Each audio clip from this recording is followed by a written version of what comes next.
America, it is Scarlett.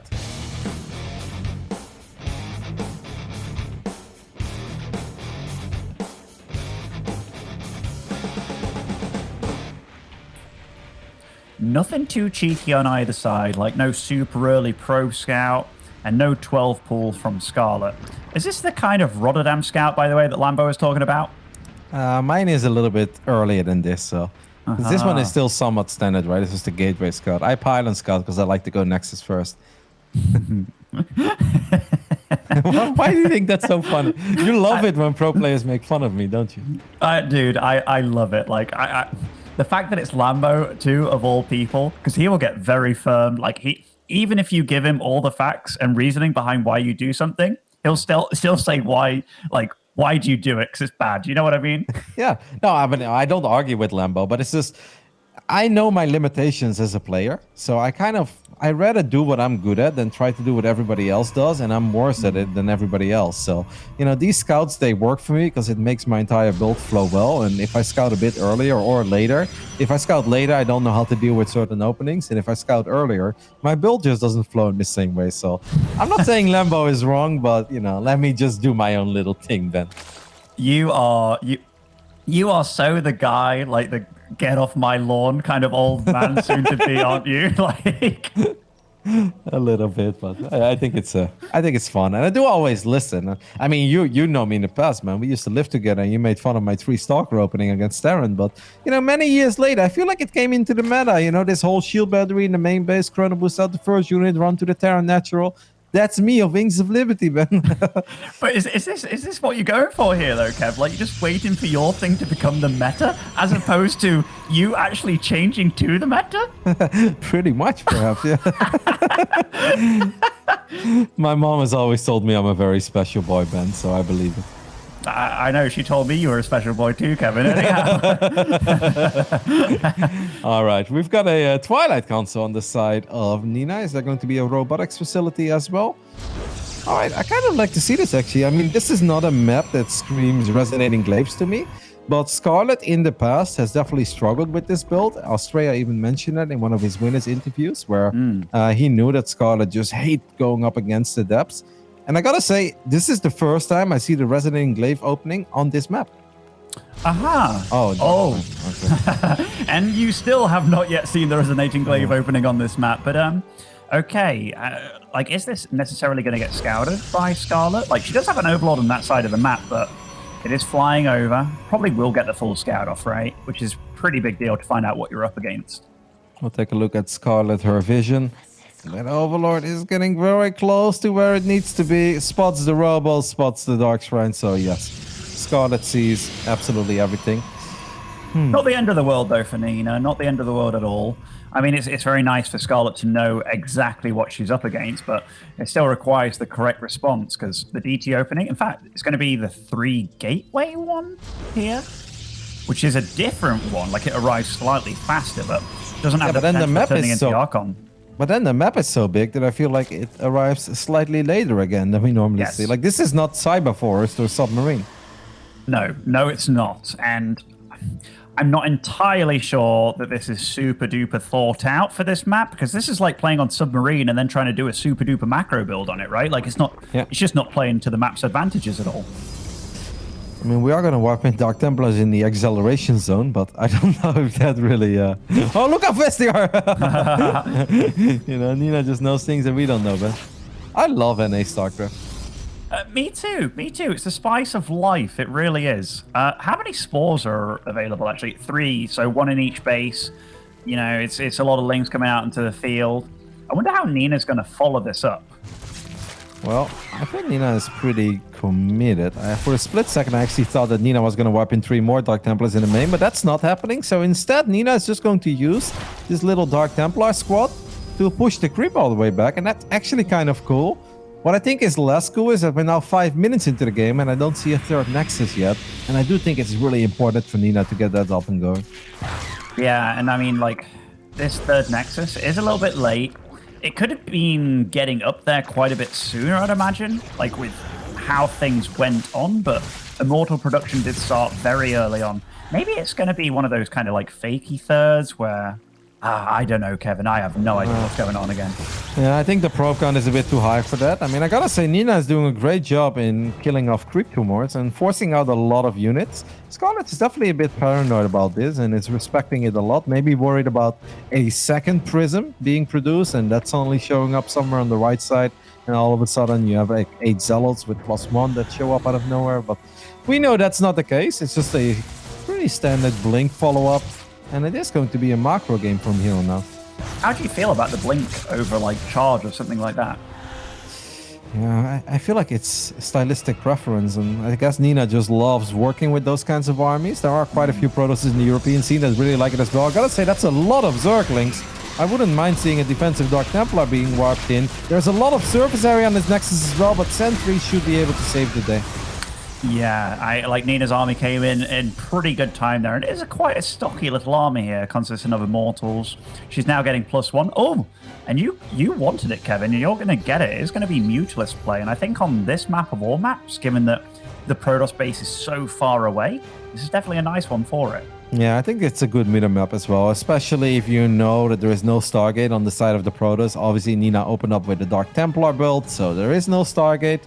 I think this can actually work out very well for Scarlett, but maybe if Nina scouts it immediately, and one of her hallucinated phoenixes, I won't say is actually showing up in the main base, but it's not. A Dark Templar is slicing away at the hatchery in the bottom right side, as Lynx are trying to kill an Archon, but we all know that that's never a fight that Lynx are going to win. I think this DT will be able to get a cancel ban. I don't see the Overseer yet. Oh no, I feel Nina should have committed. Probably should have. Is Scarlett just... Yeah, oh wow, that is a ballsy place to start morphing a hatchery next to those 2 Archons. Okay, I don't think Nina really saw what was going on, probably got alerted by it, but she will get to cancel this hatch. Oh, no. Okay, the Overseer does show up. There are 0 Ravagers out on the map right now, and the army that Nina is sending towards the bottom is actually quite powerful. There are 3 Immortals, sorry, the Stalker skin sometimes confuses me, but 3 Immortals, quite a few Force Roots available. Scarlett not having any Ravagers here could actually spell disaster for her. Yeah, and like this is the perfect timing by Nina.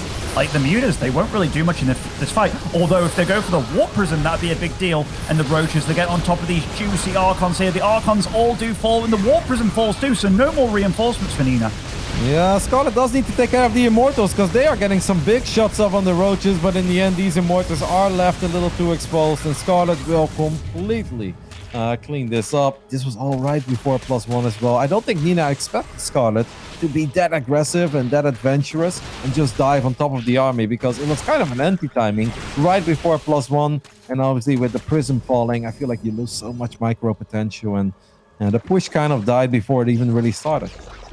Yeah, definitely. Like, you're totally right with the fact that there was a lack of Ravagers, because dealing with those force fields would have been very, very difficult, but maybe Nina fought too far forward, you know, leaving the Warp Prism so exposed against the Mutas, but I think the Mutas might have caught her off guard a little bit. I'm just going to check her vision. Yeah, the Spire wasn't actually scouted there as well. That's why it was so sad that there was a hallucinated Phoenix flying into the main base, and it just stopped on the edge of the main. While I think if that would have just been rallied into the natural, it would have probably seen the Spire, and then I think Nina could have executed her push quite a bit better, because then you know that there is a potential for those Mutas to dive on top of your Prism. Yeah, this is definitely not a good situation for Nina, though, because there's no 4th on the way by the looks of it. And, I mean, the probe count, it got to 66, and then it halted entirely. And the tech choice, going into Stargate here. So is that primarily for Oracle, for Vision and Revelation, do you think? Or? Yeah, I think maybe in case there would be more Mutas as well, but down the line, Tempest and Carriers, I don't really know. But obviously that push was supposed to do so much more than it actually did. And I really think this is one of these games where if you would resume it from replay and you would play that scenario out again, I think it goes 10 times better for Nina. Oh, definitely. Because now she's in a world of trouble. Like, Scarlett's just mass droning up, getting up to tier 3, getting lots of static defense as well. And Nina wants to play fancy and tricky. Like, you know, the DTs around the map trying to shut things down. But her army, like this Stalker-only army, that is kind of like the dream scenario for if you're a Zerg player getting up to, like, Lurkers and such. Yeah. Scarlet, her army is just way more developed, right? There are even Vipers on the way already. There aren't even that many great units to abduct at this point because it's mostly Blink Stalkers. But Blink Stalkers don't deal well with Lurkers. You know, if it's 1 or 2 Lurkers, sure, you can maybe out-micro them, jump on top of them. But if it's like 8+ Lurkers, Stalkers just get obliterated. I just always think back of when Legacy of the Void just came out and Lilbal was like, all right, send 3 Blink Stalker. And then the Zergs were like, no, we're going to make Lurkers. And he's like, oh, I'm gonna play Overwatch. Like, I'm out of here. Yeah, that really was the nail in the coffin for him, wasn't it? When the Oracle into Sentry Stalker move out didn't work anymore. No, he's like, wow, that's it. I was very excited for this expand, but this is not okay in my books. Yeah. Okay, so there's lots of lurkers. I like the amount of static D that Scarlett is putting up, by the way. Like, she's really respecting, the Warp Prism on the left side here, shutting down the 5th base of Nina as well. Nina's done a good job of kind of like stabilizing a little bit, but this army of hers, it's like 2 High Templars. Storm isn't done yet. I mean, I feel like we're waiting for the inevitable to happen, and that is like 20 Lurkers to just obliterate this Protoss army. A couple Stalkers go forward. Great Blinding Cloud by Scarlett. I actually kind of love that. You don't see it being used like this very often. That is such a cool zoning Blinding Cloud. Makes it really hard for these Immortals to get in range of these Lurkers. Now, this is obviously not the ultimate army of Scarlett. This is just a small portion of her army, but that was really cool. Kevin, I see lurkers. That definitely is the ultimate army, okay? But getting on both sides, this is kind of the fight that Nina needs, honestly. And I think I just heard James giggle. I think James was laughing at your PTSD of lurkers. I think he was too. But Nina, she shuts down that attack. And Adaptive Talons is finished now, but there's actually no lurkers left on the map. Maybe a bit of an overcommitment by Scarlett. I think it was just, once again, it was only like 25% of her army. Sure, those were the most expensive units, but there's no way that these Stalkers are going to win the fight on creep. Like, Scarlett is about to collapse on this Protoss army, coming in from literally every single angle. We're all the way on creep, and the acceleration zone is helping out as well. Blinding Cloud in the middle. Yes, indeed. Well done by Scarlett. Beautiful final engagement, and just a excellent game won by her. But I stand by my previous statement, Ben. If you resume this game from replay when Nina makes her first proper push, but then Nina is aware of the fact that there are some mutas out on the map, I think you protect that Wild Prism a bit more. And even if you don't win the game there, I think you get a much better trade. You force out way more roaches, you kill way more roaches, you probably take care of all the mutas as well while they're committing on your Prism. And I think we would be casting a completely different game. I'm with you 100% because her army was super scary. And given that the supplies were so close, because it was like, what, 140 Protoss supply against 160 Zerg supply, if I remember correctly. But quite a bit of that was in mutas, quite a bit of that was in roaches. It was right before +1 finish for the Protoss as well. And I know upgrades don't specifically mean the end of the world kind of thing in this matchup, but it helps, especially when like it was so many little units in Nina's army comp, meaning that's +1 on absolutely every unit. Just, a little bit of patience there, a little bit more clarity with the scouting. It would have definitely helped her out a lot. I like that. So many little units. I've never looked at my Protoss army and be like, that's a lot of little units. You know what, Ben? I'll start thinking about it. All these tiny units with just a tiny +1. Protoss is pretty cute when you think about it like that, isn't it, Ben? I don't think I'd ever call Protoss cute, Kevin, unless it's like one of those pro plushies or something, you know, those are kind of cute. But yeah, Kevin, I will absolutely stand by everything that I say today, okay? Like, I see you trying to make a little bit of fun of me now and then. Oh, lovely plushie. Yeah, see, now that is cute. That is cute. That is not the Protoss that I, when I see a Protoss player, I don't see him with his plushies and stuff, you know, Kevin. I just see... I see fury, I see anger. Oh, second map is Romanticide. We're seeing a lot of this map today. Yeah, I feel like almost all the pros kind of like it. And it does make sense to me. It's just a good, nice macro map. I think it has something to do with the fact that it's pretty as well. Like a lot of us StarCraft nerds, we never talk about it, but graphics do matter. Like imagine if this map, if it was like super dark and doom and it was like, it's just like... What was that map? Year Zero, right? Like very grim, dark, and then like a little volcano here and there. It's not very appealing. Romanticide, I feel like it really welcomes you to play a nice game of StarCraft. I'm totally on board with you. Like even though Neon Violet S wasn't necessarily the most liked map of all time, I thought it was really pretty. Like the purple squares randomly around and stuff. Like I really liked it. And there's certain maps with weird hue. Like was it Parasite that was like, it was so bright and weird. Like I did enjoy playing on that actually. Yeah, I think it was Parasite. There were a few others out there where something you would load in, he's like, what's happening with my monitor? Why are the colors so messed up? There was another map where the colors were like super washed up, and I was like, oh, I can't enjoy this map the same way as I normally enjoy a game of StarCraft. Anyway, let's get it on. Let's hop into the beautiful map that we were just speaking of, which of course is Romanticide. In the top left side, we're looking at the main base of the Protoss player. She is currently down 0-1. It is Nina.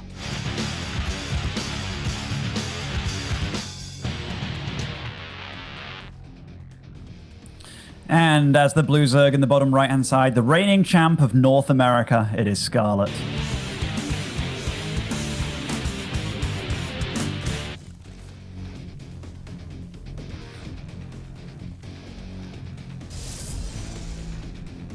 Okay, Nina not opting for the same sort of scout again, Kevin. What are you giggling at now? No, nothing. I was like, Ben's got something to say, so I was waiting, and then you didn't say anything. You're like, okay. It was almost like we were on an awkward date with each other, and I just said something you didn't like, and you're like, okay. I mean, to be fair, it is kind of like an awkward date with one another, but I can't see you, you know? So, like, I see the game, I can't see you. Normally, I could look at you and be like, oh, Forge on the way, Kevin. I know, we might get some cannons. And obviously, we have seen a lot of these openings be pretty successful. Hellraiser was doing quite a bit of this. I know the one guy on the European server who truly loves this opening is King Cobra. He does it like every game. It's like, oh, don't worry, Gateway expand. Cannons again! And you're like, oh my god, I can't believe I thought he was expanding. All right, let's see where these pylons go up. So Scarlett does know about it. I wonder what her reaction's going to be, because right now you could be like, she's faking, isn't she? But we know that she isn't. There is a Forge already up, and we do see the full wall off here. What's interesting as well, that we also have a cybernetic score. All right, the two pylons are going to get cancelled immediately. Obviously, you don't want to let them finish up if you don't need to. I'm a little bit surprised about the super early cybernetic score. I said Forge, I think, but I meant cybernetic score. Yeah, no, I'm also with you, because like normally you save all your minerals, right? And then you get up an early Nexus with it, and then you can get down the cannon to like be defensive kind of thing.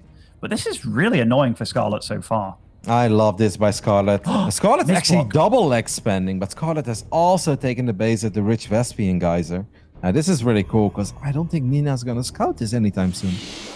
I don't think so either. Did she let any of the cannons finish at the natural as well? Okay, just one cannon, which is in a bit of a gnarly position. I mean, a queen from the high ground might be able to deal with it quite appropriately, but if Nina sorts out vision and keeps the probe on the high ground in some way, we'll see.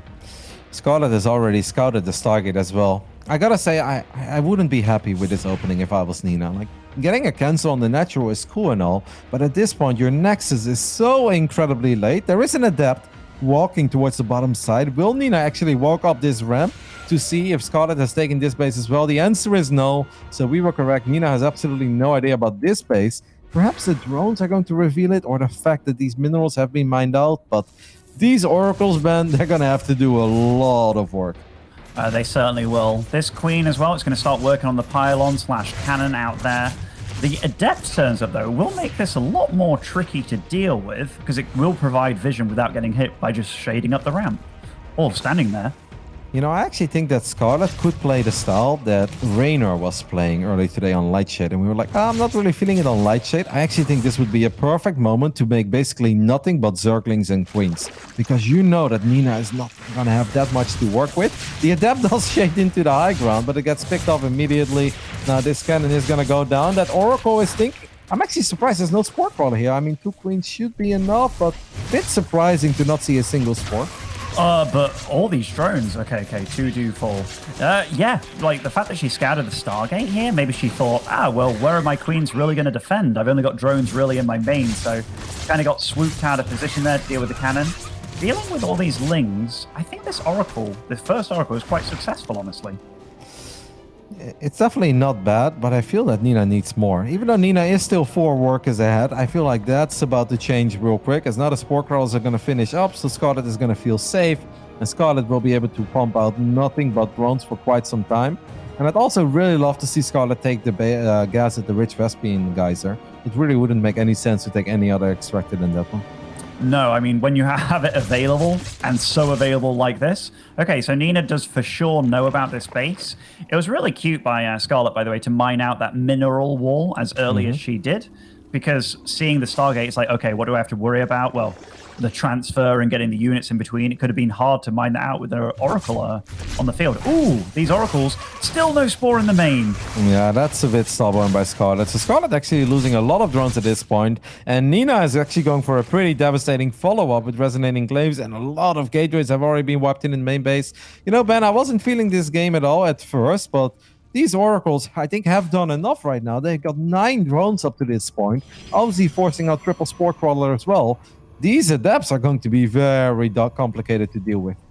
Yeah, and like Nina's selling a story here that I don't think she's really going for, which is showing the probe moving out to the third base there, the Ling's getting the scout off, like playing defensive with the Oracles. But it doesn't... Okay, she is actually going for the third, but I think it's almost like a fake here, right? Yeah, but yeah, or you can make it like transitional, as TLO would say. I mean, you can obviously use it down the line, but this is still a lot about the Resonating Glaive adepts. Scarlett is building a Roach Warren, which is great news for her, which means she won't be absolutely dead. The only thing I'm kind of missing for Nina is, like, I really wish that Nina would have had a probe, let's say, at the bottom side of the map, and imagine you warp in a pylon and a gateway there. Then I think this is game ending immediately. Right now, there is still a lot of potential, because that is so many adepts, and the only thing that Scarlett has at this point are 22 Zerglings and 5 Queens. Man, I don't think that's enough. It is, and look at this position behind these minerals. Like, this is totally denied this base. There's 3 roaches on the way, Kevin. That is not really enough unless everything's in the same spot. And this is ignoring the fact that there are actually Oracles on the map. Look at the positioning on these adepts as well. This is great for Nina. Yep, these Zerglings really don't stand a chance here at all. The Oracles are going to show up too. They're going to try to help out a little bit and put some extra damage on these Queens. The 2 Queens on the left side have already gone down. I think this is normally the beginning of the end, even though the roaches are starting to pop at this point, but it does feel that these drones are still in a super vulnerable spot. The Shade got cancelled, which means a few more drones will fall. The Spore product would even get picked off, and that would allow these Oracles to do even more damage. And that's great decision making by Nina. Oh, it certainly is. So many drones have gone down. I mean, these roaches are actually cleaning up the rest of the adepts, but there's more adepts coming in. She isn't probing, or now she's actually probing a third base, and GG is called. Nina ties up the series.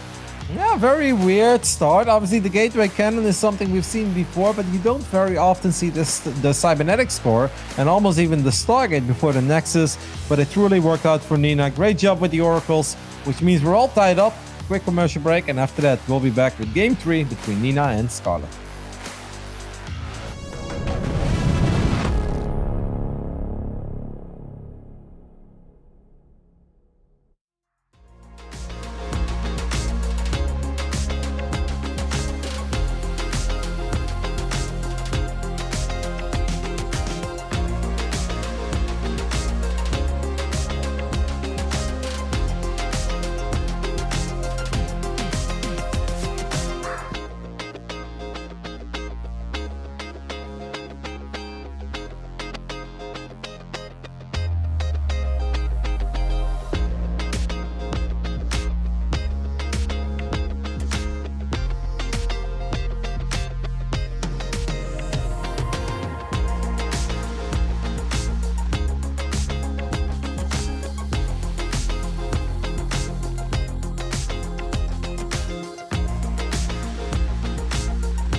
Hello, guys. And if you've only just tuned in, it's 1-1 between Nina and Scarlett right now. So Nina putting up much more of a fight than she did last season when it comes to battling against Scarlett. And she was looking good in last game, pulling out a cannon rush.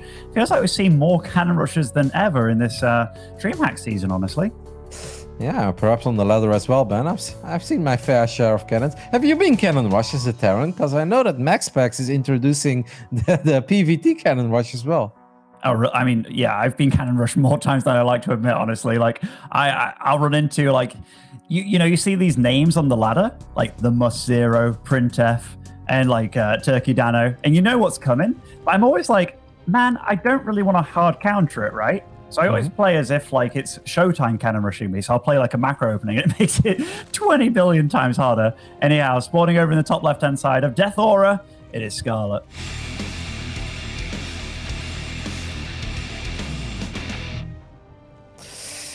And in the bottom right side, we're looking at the main base of our Protoss players. He just tied up the series. It is Nina.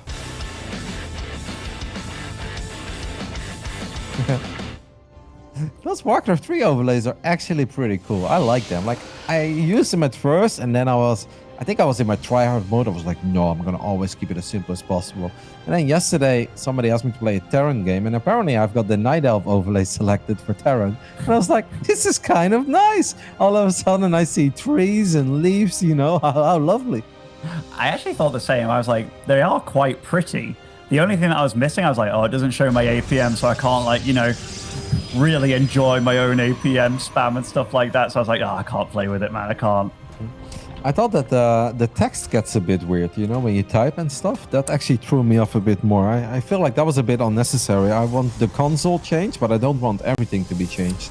Like, even your supply and stuff looks different, I think. Yeah, that was a bit too much for me.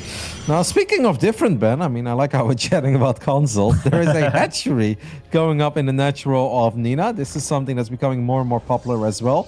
I actually find this kind of stuff super difficult and tricky to play against.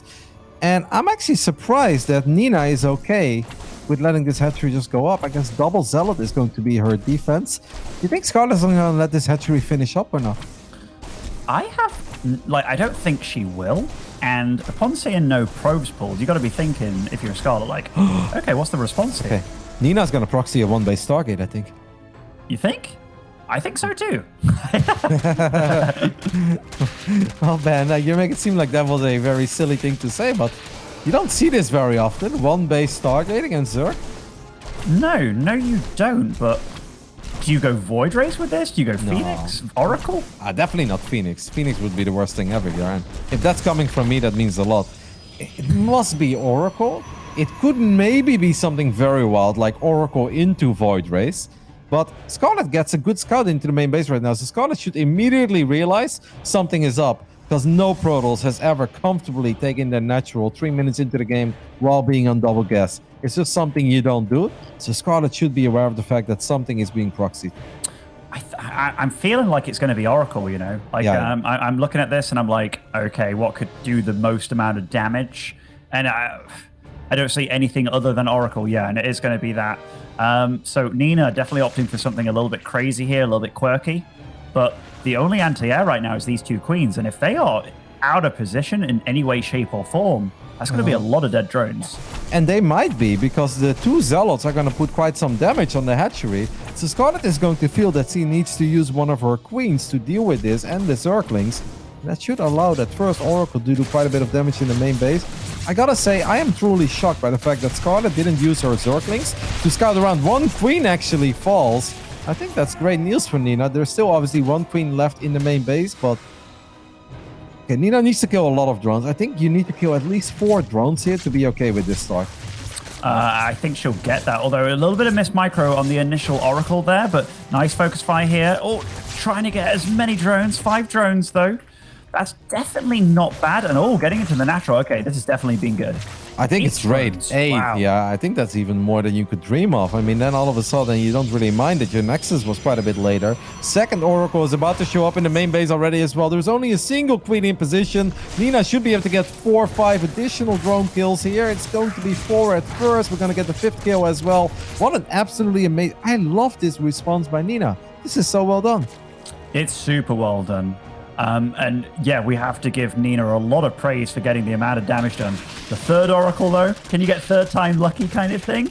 I mean, you might as well, right? Like, what other kind of aggressive options does she have on the map? And now it's kind of like, even if the pulsar beam damage doesn't work, which it is working, by the way. Oh my goodness, this is way too much damage being done. That was so cool as well, because that was the first Oracle that didn't have that much energy, but just enough to kill a few drones and send the remaining drones back into the main base. And that's when the 1-2 punch came in, because the 2 other Oracles show up. They pick up those drones as well. I mean, this is insane. Nina has created a 13 worker lead for herself. And you know what's the coolest part about this too, Kevin? It's going to, like, there's 3 bases for Scarlett. And she has 3 oracles available. There's lots of dead air space. This could even be like 3 stasis traps at the, like, throughout the game, just being truly annoying. And it's going to be an adept glaive follow-up. Like, Scarlett hasn't dealt with oracles at all very well in this series. Nope. And once again, I gotta be a little bit critical. I don't understand why Scarlett wasn't sending her Zerglings. She had 4 Zerglings early on. Why are those Zerglings not looking for something that's being proxied? Why are the Overlords not heading out? Like, no Protoss ever takes double assimilator and then doesn't have any tech yet in the main base, or is completely okay with expanding that late. This 1 Oracle actually does not fall. Nina just picks off 2 more drones. Yeah, Scarlett is in so much trouble, man. I can't even properly put it into words. No, but yeah, you're right, Kevin. Like, there's one thing that you see from Reyna and Cyril every time. As soon as they feel something's off, they split up their Zerglings and check every corner on the map. And Scarlett, if we're very honest, was maybe just a little bit lazy with the Zerglings. I mean, I think we're all familiar with that. Some days you just feel like playing some lazy StarCraft, but you're not supposed to do that in the DreamHack StarCraft 2 Masters winter. There is money on the line for every single best of 3. I don't think Scarlett is going to be super concerned if she ends up losing this series, because I think Scarlett is still very confident she's going to finish top 2. But this would be a rather unexpected loss. There was a little bit of a supply block there as well, Ben. The first roaches are on the way, but these adepts are about to show up. It's 14 adepts out on the map already. Not all of them are here yet, but this many adepts, this many oracles. I think worst case scenario is that Nina kills 10 drones again. Best case scenario, you just win the game. Yeah, absolutely. So far, I think Scarlett's dealing with this about as well as she can. Even the Lings catch just those 2 adepts that shade. In fact, Scarlett's dealing with this exceptionally well, and I think Nina kind of messed up a little bit. Yeah, Nina should have been a bit more decisive there. Just send those drones into multiple mineral lines. Use the oracles. Now the oracles just took damage. Nina, perhaps... I mean, there's a War Prismatic towards the main base as well, so this is not everything that Nina has to offer. But this should have definitely gone way better than it's gone so far. Yeah, I mean, Nina had a big supply advantage going for the Adept all-in, which never happens. Whereas now it's kind of more equal than it was. Don't get me wrong, Nina's still in phenomenal shape. Well, I'm actually starting to like her position a little bit less as these Adepts. Okay, they will finally start getting some drones. There are Adepts in the natural as well. All right, there we go, man.